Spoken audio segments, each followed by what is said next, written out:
পৃথিবীর শুরু লগ্ন থেকে আজ পর্যন্ত দুনিয়ার প্রত্যেকটা মানুষ আমি জিব্রাইল আলাইহিস সালাতু ওয়াস সালাম দেখেছি। আমি জিব্রাইল ফেরেশতাদের সরদার। হযরত আদম আলাইহিস সালাতু ওয়াস সালাম থেকে নিয়ে হযরত ঈসা আলাইহিস সালাতু ওয়াস সালাম পর্যন্ত সমস্ত নবীদেরকে আমি দেখেছি। হযরত ইব্রাহিম আলাইহিস সালাতু ওয়াস সালামকে দেখেছি অগ্নিকুণ্ডের ভিতরে। হযরত নূহ আলাইহিস সালাতু ওয়াস সালামকে দেখেছি। হযরত সুলাইমান আলাইহিস সালাতু ওয়াস সালামকে দেখেছি। হযরত মুসা আলাইহিস সালাতু ওয়াস সালামকে দেখেছি। হযরত ইদ্রিস আলাইহিস সালাতু ওয়াস সালামকে দেখেছি। হযরত ইউনূস আলাইহিস সালাতু ওয়াস সালামকে দেখেছি। অগণিত নবীকে আমি আমার নজরে দেখেছি। পুরা পৃথিবী ভ্রমণ করেছি। পুরা ফেরেশতা জগতের যত ফেরেশতা আছে সমস্ত ফেরেশতাদেরকে আমি জিব্রাইল দেখেছি। পুরা জগৎ ঘোরার পরে আমার নজরে এমন কোন বাচ্চা পড়ে নাই যে এরকম সুন্দর করে আল্লাহ তাআলা এই মুহাম্মাদুর রাসূলুল্লাহ সাল্লাল্লাহু আলাইহি ওয়াসাল্লামকে বানিয়েছেন। আল্লাহ তাআলা ডাক দিয়ে বলে, এই জিব্রাইল, কোথা থেকে এত সুন্দর বাচ্চা তুমি দেখবা? আমি আল্লাহ তাআলা তো এত সুন্দর করে কোন বাচ্চাই জগতে বানাই নাই। হযরত আমিনা বলেন, যেদিন থেকে আমার পেটের ভিতরে বাচ্চা আসছে, মুহাম্মদ যেদিন থেকে আমার পেটের ভিতরে আসছে, পানি আনতে যাইতাম, কূপে পানি আনতে গেলে পানি আমাকে কষ্ট কইরা কূপ থেকে উঠাইতে হইতো না রশি দিয়া। আমি কূপের কাছে দাঁড়াইলে কূপের পানি বলকেয়া উপরে উঠা আসতো। মক্কার মেয়ের আমিনাকে ডাক দিয়া বলতে, আমিনা, আমরা যতক্ষণ পর্যন্ত পানি না নিব ততক্ষণ পর্যন্ত তুমি যাইও না, কারণ তুমি চলে গেলে পানি নিচে চলে যায়, আমাদের পানি উঠাইতে কষ্ট হয়। তুমি যতক্ষণ পর্যন্ত থাকবা ততক্ষণ পর্যন্ত এই পানি নিচে যাবে না। হযরত আমিনা বলেন, দুনিয়ার বাচ্চা হইলে ঘরের ভিতরে দুর্গন্ধ হয়, বাচ্চা হওয়ার সময় কষ্ট হয়, কিন্তু আমার সন্তান যখন দুনিয়াতে আসছে আমার কোনো কষ্ট হয় নাই, ঘরের ভিতরে কোনো দুর্গন্ধ হয় নাই। যখন আমার মুহাম্মদ দুনিয়াতে আসছে, দুনিয়াতে আসার সাথে সাথে ঘরটা কেমন জানি আলোকিত হয়ে গেছে, আলোকিত হয়ে গেছে, ঘরটা সুগন্ধিতে ভরে গেছে, কোনো দুর্গন্ধ হয় নাই। শুধু তাই না, শুধু তাই না, আমার এই সন্তান যখন দুনিয়াতে আসছে, দুনিয়ার বাচ্চা যখন দুনিয়াতে আসে, তখন বাচ্চাদের নাভি কাটতে হয় কিনা বলেন? নাভি কাটতে হয়, নাভি কাটতে হয়। কিন্তু আমার মুহাম্মদ যখন দুনিয়াতে আসছে, কে যেন অলৌকিক ভাবে আমার বাচ্চার নাভিটা কাইটা সুন্দরভাবে গুছাইয়া দুনিয়াতে পাঠাইয়া দিয়েছে। দুনিয়াতে বাচ্চা হইলে শরীরের ভিতরে ময়লা লাগা থাকে, ময়লা লাগা থাকে কিনা? শরীরের ভিতরে ময়লা লাগা থাকে, রক্ত লাগা থাকে, পানি লাগা থাকে। কিন্তু যখন আমার মুহাম্মদ দুনিয়াতে আসছে, শরীরের ভিতরে কোনো ময়লা ছিল না। মনে হয় যে জান্নাতি পানি দ্বারা গোসল করাইয়া সুন্দর করে মুছাইয়া তারপরে আমার কাছে পাঠানো হয়েছে। শুধু তাই না, শুধু তাই না, আমার মুহাম্মদ, আমার সন্তান যখন দুনিয়াতে আসছে, দুনিয়ার বাচ্চাগুলোকে খতনা করাইতে হয়, সুন্নতে কাম করাইতে হয় না? সুন্নতি কাজ করাইতে হয়, খতনা করাইতে হয়। কিন্তু আমার মুহাম্মদ যখন দুনিয়াতে আসছে, সে খতনা সহকারে দুনিয়াতে আসছে, আলাদা করে তাকে খতনা করাইতে হয় না। আল্লাহ তাআলা বলেন, হে নবী, আপনাকে আমি রহমত হিসাবে দুনিয়াতে পাঠিয়েছি। আমি রব্বুল আলামিন আপনাকে রহমত হিসাবে দুনিয়াতে পাঠিয়েছি। আল্লাহ তাআলা নিজেই ঘোষণা করে দিয়েছেন, ওমা আরসালনাকা ইল্লা রাহমাতাল লিল আলামিন। ওগো নবী, আপনাকে আমি গোটা জগতের জন্য রহমত হিসাবে পাঠিয়েছি। কেমন নবী আমরা পাইলাম? এমন নবী আমরা পেয়েছি যেই নবী অন্য কোন উম্মত পায়নি। এমন নবী আমরা পেয়েছি যেই নবীর উম্মত হওয়ার জন্য অন্যান্য নবীরা পর্যন্ত এই নবীর উম্মত হওয়ার জন্য আল্লাহ তাআলার কাছে দাবি জানাইছেন, যোগ আল্লাহ আমাকে শেষ নবীর উম্মত হিসাবে দুনিয়াতে পাঠাও। একমাত্র একজন নবীর দোয়া আল্লাহ তাআলা কবুল করেছেন, হযরত ঈসা আলাইহিস সালাতু ওয়াস সালাম। তার দোয়াকে আল্লাহ তাআলা কবুল করেছেন এবং হযরত ঈসা আলাইহিস সালাতু ওয়াস সালাম এই দুনিয়াতে আসবেন নবী হিসাবে না, উম্মত হিসাবে দুনিয়াতে আসবেন। কথা বুঝে আসছে?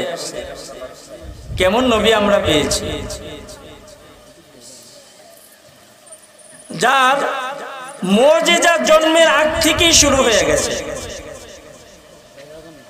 আল্লাহ রাসূল সাল্লাল্লাহু আলাইহি ওয়াসাল্লাম এখনো পর্যন্ত দুনিয়াতে আসেন নাই। এখনো পর্যন্ত হযরত আমিনার গর্ভে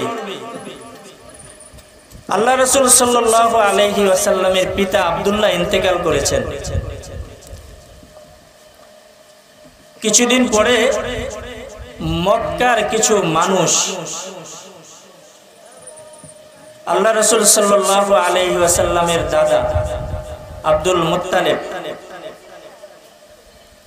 তার কাছে একটা পরামর্শের জন্য আসছে। পরামর্শের জন্য এসে বলতেছেন যে আপনার ছেলের স্ত্রী বিধবা, তার স্বামী মারা গেছে। এক তো স্বামী মারা গেছে, আবার তার পেটে বাচ্চা। কিন্তু দোষণীয় বিষয় হইল যে আপনার ছেলের বিবি এলাকার ভিতরে ঘুরে শরীরের ভিতরে এমন আতর লাগায়, সুগন্ধি লাগায়, খুব দামি দামি সুগন্ধি লাগায়, যে সুগন্ধি মক্কার ভিতরে কাউকে ব্যবহার করতে দেখি না। এটা খুব দূষণীয় বিষয়। আর মাসালাও হইল মেয়েদের সুগন্ধি ব্যবহার করা না জায়েজ। মেয়েরা সুগন্ধি ব্যবহার করতে পারবে না, অনেক কারণ আছে। আল্লাহ রাসূল সাল্লাল্লাহু আলাইহি ওয়াসাল্লামের দাদা ছেলের স্ত্রীকে একদিন ডাকছেন, ডাইকা জিজ্ঞাসা করতেছেন, মা আমার কাছে এমন বিচার আসছে যে তুমি নাকি সুগন্ধি লাগাইয়া এলাকার ভিতরে ঘুরো, সুগন্ধি লাগাও। এটা তো আসলে দোষণীয়, আমার কাছে বিচার দিয়েছেন, এটা ভালো দেখায় না। হযরত আমিনা তার শ্বশুরকে বলতেছেন, বাবা আমি তো সুগন্ধি লাগাই না, সুগন্ধি ব্যবহার করি না, তবে আপনার সন্তানের সন্তান আমার পেটের ভিতরে যেদিন থেকে আমার বাচ্চাই পেটের ভিতরে আসছে, ওই দিন থেকে আমার শরীরের প্রত্যেকটা অঙ্গ প্রত্যঙ্গ থেকে সুগন্ধি বের হওয়া শুরু হয়ে গেছে। সুবহানাল্লাহ। তো আস্তে, আরো জোরে, আরো জোরে, মাশাআল্লাহ। আমি সুগন্ধি ব্যবহার করি না, তবে যেদিন থেকে এই পেটের ভিতরে বাচ্চা আসছে ওই দিন থেকে আমার প্রতিটা অঙ্গ থেকে সুগন্ধি বের হওয়া শুরু হয়ে গেছে। এইটা আমার কোনো নিজের কারামতি না, নিজের কোনো কারিশমা না, এটা তো এই পেটের বাচ্চার কারিশমা। শুধু তাই না গো বাবা, শুধু তাই না, যেদিন থেকে আপনার এই নাতি পেটের ভিতরে আসছে ওই দিন থেকে আমি যখন রাস্তায় হাঁটি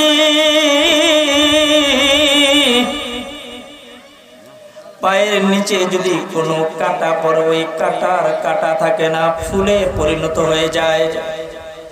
শুধু তাই না গো বাবা, পায়ের নিচে যদি কোনো পাথর পড়ে, পাথর আর পাথর থাকে না, পাথর মোমের মতো গইলা নরম হয়ে যায়, যাতে করে আমি পায়ের ভিতরে ব্যথা না পাই।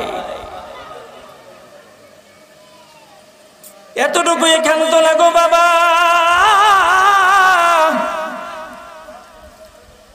আমি যখন রাস্তা দিয়ে হাঁটি, রাস্তা দিয়ে হাঁটার সময় রাস্তার পাশে যে গাছপালা আছে, এই গাছপালাগুলো আমাকে ছায়া দেওয়া শুরু করে দেয়। এই গাছপালাগুলো আমাকে সালাম জানায়, আমাকে সালাম দিতে থাকে। শুধু তাই না গো বাবা, যেদিন থেকে আপনার নাতি আমার পেটের ভিতরে আসছে, আমার সন্তান আমার পেটের ভিতরে আসছে, ওই দিন থেকে আমাকে হযরত মারইয়াম আলাইহিস সালাতু ওয়াস সালাম আয়েশা সালাম দিয়ে গেছেন, বিবি আসিয়া আয়েশা সালাম দিয়ে গেছে, মা হাওয়া আলাইহিস সালাতু ওয়াস সালাম আমাকে আয়েশা সালাম দিয়ে গেছে। শুধু তাই না গো বাবা, আসমানের ফেরেশতারা পর্যন্ত আমাকে আয়েশা সালাম করে। সালাম, কেমন নবী আমরা পেয়েছি, কেমন নবী। এই জন্য আল্লাহ তাআলা বলেন, ওমা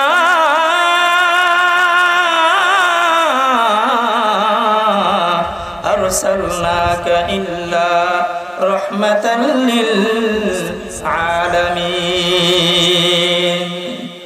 ওগো নবী, আপনাকে আমি গোটা জগতের জন্য রহমত হিসাবে পাঠিয়েছি। হযরত আমিনা বলেন, দুনিয়ার মহিলাদের পেটের ভিতরে যখন বাচ্চা আসে,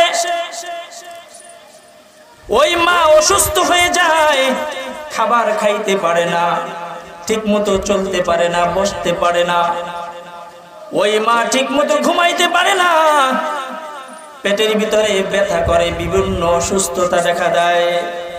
কিন্তু আমার সন্তান যখন আমার পেটের ভিতরে আসছে,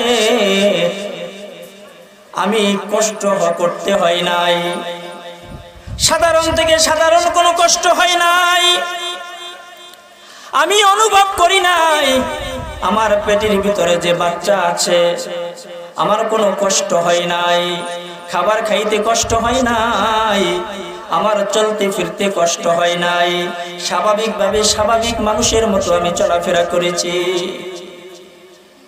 হযরত আমিনা বলেন, যেদিন থেকে আমার পেটের ভিতরে বাচ্চা আসছে, মুহাম্মদ যেদিন থেকে আমার পেটের ভিতরে আসছে, পানি আনতে যাইতাম, কূপে পানি আনতে গেলে পানি আমাকে কষ্ট কইরা কূপ থেকে উঠাইতে হইতো না রশি দিয়া। আমি কূপের কাছে দাঁড়াইলে কূপের পানি বলকেয়া উপরে উঠে আসতো। মক্কার মেয়ের আমিনাকে ডাক দিয়া বলতে, আমিনা, আমরা যতক্ষণ পর্যন্ত পানি না নিব ততক্ষণ পর্যন্ত তুমি যাইও না, কারণ তুমি চলে গেলে পানি নিচে চলে যায়, আমাদের পানি উঠাইতে কষ্ট হয়। তুমি যতক্ষণ পর্যন্ত থাকবা ততক্ষণ পর্যন্ত এই পানি নিচে যাবে না। হযরত আমিনা বলেন, দুনিয়ার বাচ্চা হইলে ঘরের ভিতরে দুর্গন্ধ হয়, বাচ্চা হওয়ার সময় কষ্ট হয়, কিন্তু আমার সন্তান যখন দুনিয়াতে আসছে আমার কোনো কষ্ট হয় নাই, ঘরের ভিতরে কোনো দুর্গন্ধ হয় নাই। যখন আমার মুহাম্মদ দুনিয়াতে আসছে, দুনিয়াতে আসার সাথে সাথে ঘরটা কেমন জানি আলোকিত হয়ে গেছে, আলোকিত হয়ে গেছে, ঘরটা সুগন্ধিতে ভরে গেছে, কোনো দুর্গন্ধ হয় নাই। শুধু তাই না, শুধু তাই না, আমার এই সন্তান যখন দুনিয়াতে আসছে, দুনিয়ার বাচ্চা যখন দুনিয়াতে আসে, তখন বাচ্চাদের নাভি কাটতে হয় কিনা বলেন? নাভি কাটতে হয়, নাভি কাটতে হয়। কিন্তু আমার মুহাম্মদ যখন দুনিয়াতে আসছে, কে যেন অলৌকিক ভাবে আমার বাচ্চার নাভিটা কাইটা সুন্দরভাবে গোছাইয়া দুনিয়াতে পাঠাইয়া দিয়েছে। দুনিয়াতে বাচ্চা হইলে শরীরের ভিতরে ময়লা লাগা থাকে, ময়লা লাগা থাকে কিনা? শরীরের ভিতরে ময়লা লাগা থাকে, রক্ত লাগা থাকে, পানি লাগা থাকে। কিন্তু যখন আমার মুহাম্মদ দুনিয়াতে আসছে, শরীরের ভিতরে কোনো ময়লা ছিল না। মনে হয় যে জান্নাতি পানি দ্বারা গোসল করাইয়া সুন্দর করে মুছাইয়া তারপরে আমার কাছে পাঠানো হয়েছে। শুধু তাই না, শুধু তাই না, আমার মুহাম্মদ আমার সন্তান যখন দুনিয়াতে আসছে, দুনিয়ার বাচ্চাগুলোকে খতনা করাইতে হয়, সুন্নতে কাম করাইতে হয় না, সুন্নতি কাজ করাইতে হয়, খতনা করাইতে হয়।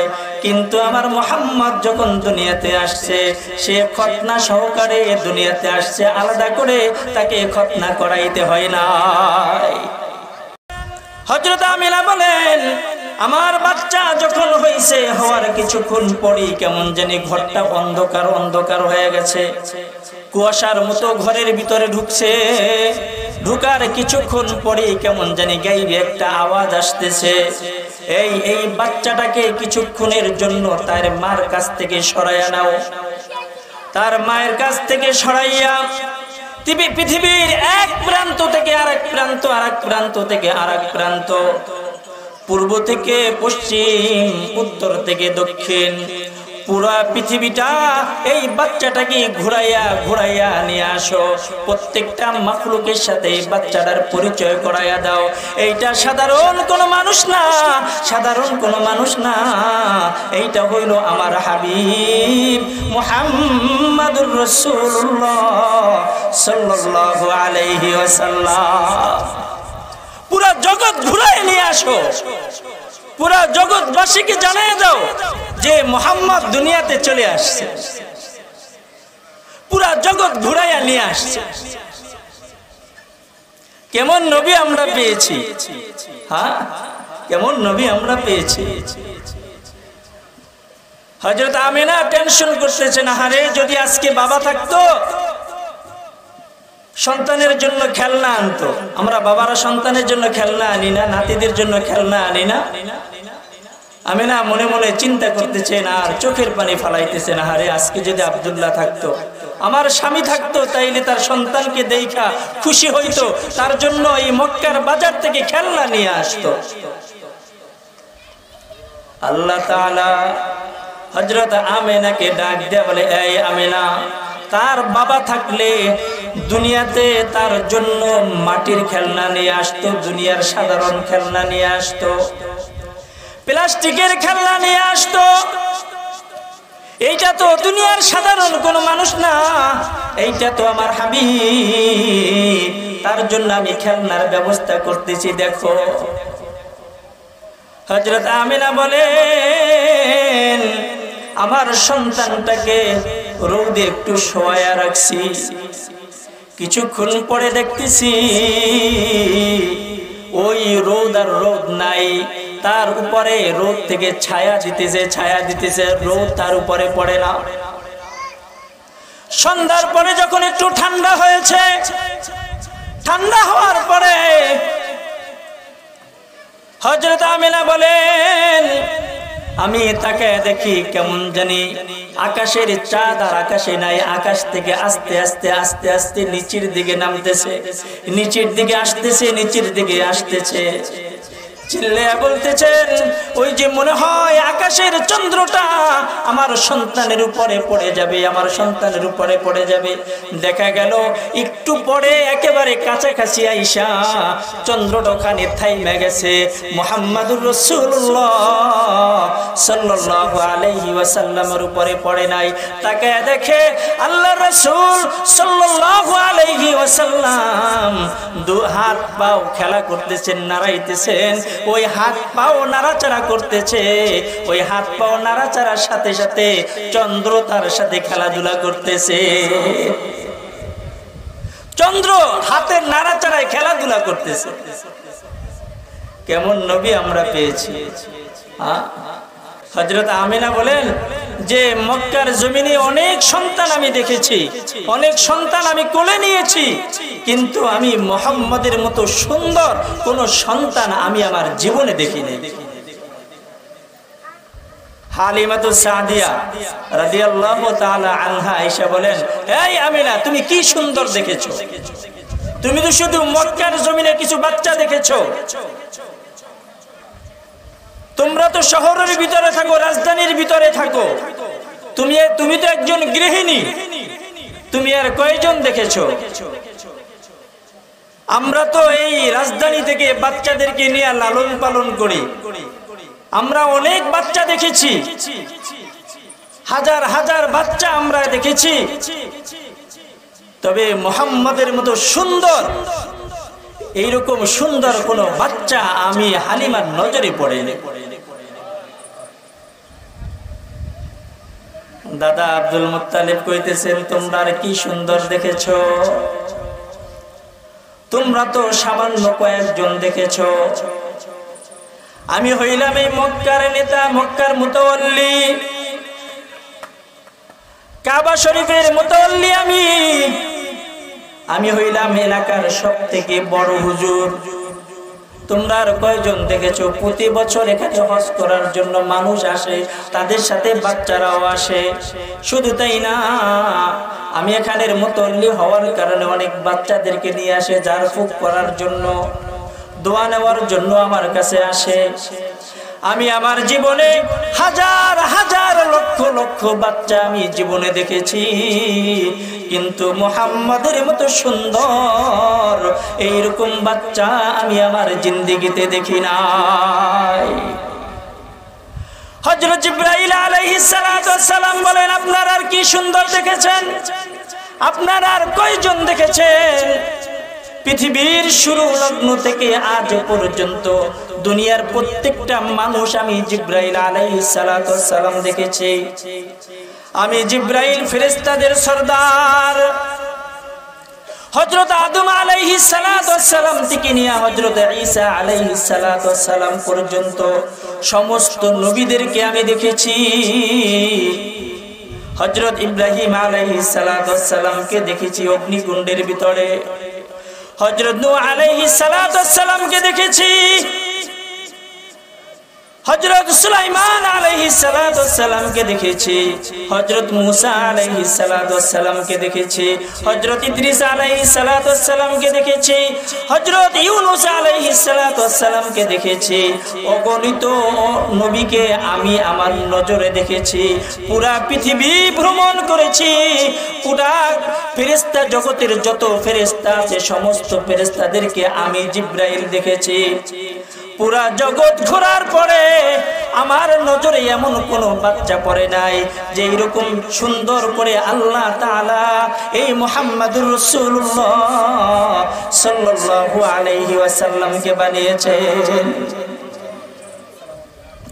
আল্লাহ তাআলা ডাক দেয়া বলে, এই জিবরাইল, কোথা থেকে এত সুন্দর বাচ্চা তুমি দেখবা? আমি আল্লাহ তাআলা তো এত সুন্দর করে কোন বাচ্চাই জগতে বানাই নাই। তোমাকে তো আমি বানিয়েছি, পুরা জগৎটাই তো আমি বানিয়েছি। আমি যেহেতু বানাই নাই, এত সুন্দর করে যেহেতু আমি বানাই নাই, তুমি কোথা থেকে দেখবা?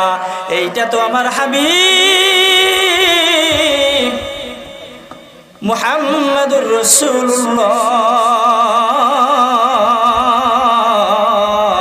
সাল্লাল্লাহু আলাইহি ওয়াসাল্লাম, তাকে আমি আল্লাহ তাআলা কুদরতি হাত দিয়া সুন্দর করে বানিয়েছি। এর থেকে সুন্দর তো আমি বানাই নাই, তোমরা দেখবা কোথা থেকে? হ্যাঁ, দেখবা কোথা থেকে এত সুন্দর? দেখার তো সুযোগই নাই। এমন নবী আমরা পাইয়া খুশি না বেজার? হ্যাঁ, সকলে খুশি? হ্যাঁ, নারায়ে তাকবীর, নারায়ে তাকবীর। ওই নবীকে মহব্বত করা দরকার কিনা? হ্যাঁ, মহব্বত করি তো? হ্যাঁ, মহব্বত করি তো? আমরা সকলে মহব্বত করি। হুজুর মহব্বত করি এটাও ঠিক, তবে নবীর সুন্নাত তরিকায় চলতে রাজি না। আমরা নবীকে ভালোবাসি ঠিক, কিন্তু নবীর পোশাক আমরা শরীরে জড়াইতে চাই না। এখন আপনারা বলেন, আমি যাকে ভালোবাসি তার ক্যাটাগরি যদি আমার ভিতরে না আসে তাইলে কি এটা ভালোবাসা হইল? হ্যাঁ, ভালোবাসা হইল। বর্তমান যুব সমাজ নায়কদেরকে ভালোবাসে, খেলোয়াড়দেরকে ভালোবাসে। প্রমাণ কি? প্রমাণ দেখায় তার মতো পোশাকটা সে পরে, তার শরীরে যেই জার্সি থাকে, যেই কালারের জার্সি থাকে, যেই কালারের পোশাক থাকে, ওই কালারের পোশাক পরে। শুধু পোশাক পরে না, পোশাকের সাথে ওই নামটাও জইরা দেয়। কথা ঠিক কিনা বলেন? কিরে ভাই তুমি এটা কেন পড়লা? কয় অমুককে আমি ভালোবাসি, অমুককে আমি মহব্বত করি, মহব্বতের কারণে তার পোশাকটা আমার শরীরের ভিতরে লাগাইছি। কিরে ভাই তোমার চুলের কাটিং এমন কেন? তো অমুক খেলোয়াড়ের চুলের কাটিং এমন, এই জন্য আমার চুলের কাটিং এমনি করেছি। কেন করেছো? কয় ভালোবাসার বহিঃপ্রকাশ এইটা। তাইলে যদি ভালোবাসা দেখাইতে হয় তাইলে নবী যেমনি চলছেন, নবীর সুরাত যেমনি ছিল এমনি আমাদেরকে চলা দরকার কিনা বলেন? হ্যাঁ হ্যাঁ বলবেন হুজুর নবী তো আমরা দেখি নাই, নবী তো আমরা দেখি নাই, নবীর চেহারা কেমন ছিল ওইটা তো আমরা দেখি নাই, নবীর দাড়ি কেমন ছিল ওইটা তো আমরা দেখি নাই, নবী কেমনে টুপি পরতো ওইটা তো আমরা দেখি নাই, পোশাকটা কেমনে পরতো ওইটা তো আমরা দেখি নাই। হ্যাঁ দেখি নাই, আমরা দেখেছি সকলেই। কেমনে দেখলাম? আল্লাহ রাসূল সাল্লাল্লাহু আলাইহি ওয়াসাল্লাম হাদিস আমাদের মাঝে রাইখা গেছেন। শুধু তাই না, আল্লাহ রাসূল সাল্লাল্লাহু আলাইহি ওয়াসাল্লাম তার ওয়ারিসদেরকে আমাদের মাঝে রাইখা গেছেন। ওয়ারিস কারা? সাহাবায়ে কেরাম ওয়ারিস আমাদের। সাহাবায়ে কেরাম এখন নাই, তাবিঈন নাই, তাবে তাবিঈন নাই, আইম্মায়ে মুজতাহিদিন নাই, সালফে সালিহিন নাই। তাইলে কার অনুসরণ আমরা করব? এখন আম্বিয়ায়ে ওয়ারিসগণ আছেন, ওলামায়ে কেরাম আছেন, পীর বুজুর্গানে দ্বীন আছেন, মাশায়েখগণ আছেন। তাদের অনুসরণ যদি আমরা করতে পারি তাইলে আল্লাহর রাসূল সাল্লাল্লাহু আলাইহি ওয়াসাল্লামের অনুসরণ করা হবে। কথা ঠিক কিনা বলেন? একজন আলেম কেমনে চলে, একজন আলেমের পোশাক কেমন, একজন আলেমের চেহারার দাড়ি কেমন, একজন আলেমের মাথার টুপিটা কেমনে পড়ে, এমনি যদি আপনি আমি চলতে পারি তাইলে রাসূলের অনুসরণ করা হবে। কথা ঠিক কিনা বলেন? হ্যাঁ, প্রমাণ ইন্নাল উলামা ওয়ারাসাতুল আম্বিয়া। উলামায়ে কেরাম আল্লাহ রাসূল সাল্লাল্লাহু আলাইহি ওয়াসাল্লামের ওয়ারিস। যদি তাদেরকে আমরা অনুসরণ করতে পারি, মানতে পারি, ভালোবাসতে পারি তাইলে আল্লাহ রাসূল সাল্লাল্লাহু আলাইহি ওয়াসাল্লামকে ভালোবাসা হবে। ভালোবাসা যদি দেখানো যায় তাইলে আল্লাহ রাসূল সাল্লাল্লাহু আলাইহি ওয়াসাল্লামের সামনে আপনি আমি দাঁড়াইতে পারবো। আল্লাহ রাসূল সাল্লাল্লাহু আলাইহি ওয়াসাল্লামের সামনে দাঁড়াইয়া হাউজে কাউসারের পানি পান করে তারপরে আপনি আমি জান্নাতে যাইতে পারবো। তবে ভালোবাসা দেখাইতে হবে, ভালোবাসা দেখাইতে হবে। যদি ভালোবাসা দেখাইতে পারি তাইলে আল্লাহ রাসূল সাল্লাল্লাহু আলাইহি ওয়াসাল্লামের ভালোবাসা পাওয়া যাবে। ভালোবাসা দেখিয়েছেন সাহাবায়ে কেরাম রাদিয়াল্লাহু তাআলা আনহুম আজমাইন। এই দুনিয়ার জগতের মানুষ শুধু ভালোবাসা দেখাই নাই, প্রাণহীন গাছপালা পর্যন্ত আল্লাহ রাসূল সাল্লাল্লাহু আলাইহি ওয়াসাল্লামকে ভালোবেসেছেন, ভালোবাসার প্রকাশ করেছেন। পাহাড় পর্যন্ত আল্লাহ রাসূল সাল্লাল্লাহু আলাইহি ওয়াসাল্লামের ভালোবাসা প্রকাশ করেছেন। মরা গাছ, এই মরা গাছ পর্যন্ত রাসূলের ভালোবাসা প্রকাশ করেছেন। শুধু তাই না, জংলার পশু সেও রাসূলের ভালোবাসা প্রকাশ করেছে।